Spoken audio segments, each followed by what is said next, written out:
अगर solar panel ख़रीदना है तो रेट का जानना बहुत ही ज़रूरी है। आपको पर वाट के हिसाब से रेट मार्केट में मिलता है और आप कितने भी वाट का सोलर पैनल ले सकते हैं।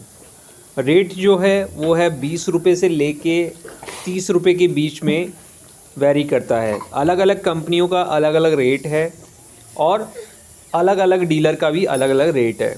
नॉर्मल तरीके से अगर आप 20-22 रुपये 24 रुपये पर वाट के हिसाब से आपको सोलर प्लेट पड़ती है।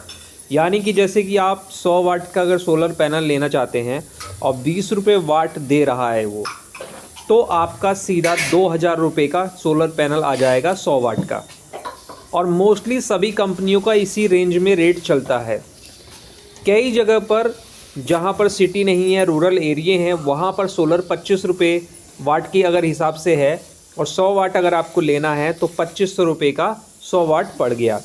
अब ऐसे ही अगर आपको 200 वाट का लेना है तो आपका 2500 के हिसाब से 5000 रुपये हो गया। यानी कि 200 वाट का सोलर पैनल आपको 5000 रुपये का पड़ेगा 25 रुपये पर वाट के हिसाब से। तो ये होता है सोलर पैनल का रेट।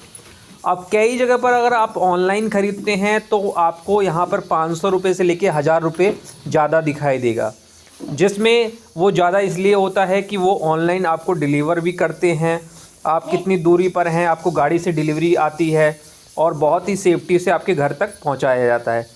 कई जगह पर इंस्टॉलेशन का भी जो खर्चा होता है वो उसी वाट में जोड़ दिया जाता है। जैसे कि 200 वाट का सोलर पैनल आपको 9000 रुपये में मिल जाएगा, 5000 रुपये में भी मिल जाएगा और 12000 रुपये में भी मिल जाएगा। थोड़े थोड़े इसमें क्वालिटी का जो है वो फ़र्क रहता है, सेल का जो है वो फ़र्क रहता है। और जो अलग अलग कंपनियों की अलग अलग पॉलिसी और क्वालिटी होती है, उसके हिसाब से थोड़ा बहुत अंतर रहता है। कई कंपनियां जो सोलर देती हैं उसमें वो आपको इंस्टॉल करके भी देती हैं।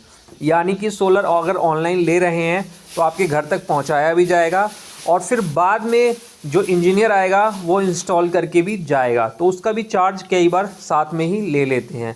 तो जब भी आप सोलर ख़रीदें तो इस चीज़ का ध्यान रखिए। और देखो, सफाई आपको इसी तरह से करनी है।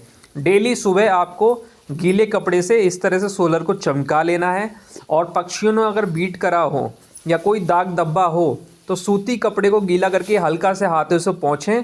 ज़्यादा उसको किसी नुकीली चीज़ से कुरेदे नहीं, वरना यहाँ पर स्क्रैच पड़ जाएगा और सेल ख़राब हो जाएंगे, सोलर ख़राब हो जाएगा या इसका जो ग्लास है वो चटक जाएगा। कभी भी पानी की बौछार से धोएं तो देखें कि पीछे की तरफ पानी ना जाए जहाँ पर वायरिंग हुई है, वरना यहाँ पर आपको दिक्कत का सामना करना पड़ेगा। और हमेशा सोलर को थोड़ा सा छत से ऊंचा करके ही इंस्टॉल करें, क्योंकि बरसात में जब बारिश की बूंदें ज़मीन पर पड़ती हैं तो उसकी छींटें पीछे की तरफ चली जाती हैं। तो आप इस चीज़ का भी ध्यान रखेंगे तो आपका सोलर अच्छी परफॉर्मेंस देगा और बहुत ही ज़्यादा दिनों तक अच्छी तरह से चलेगा भी।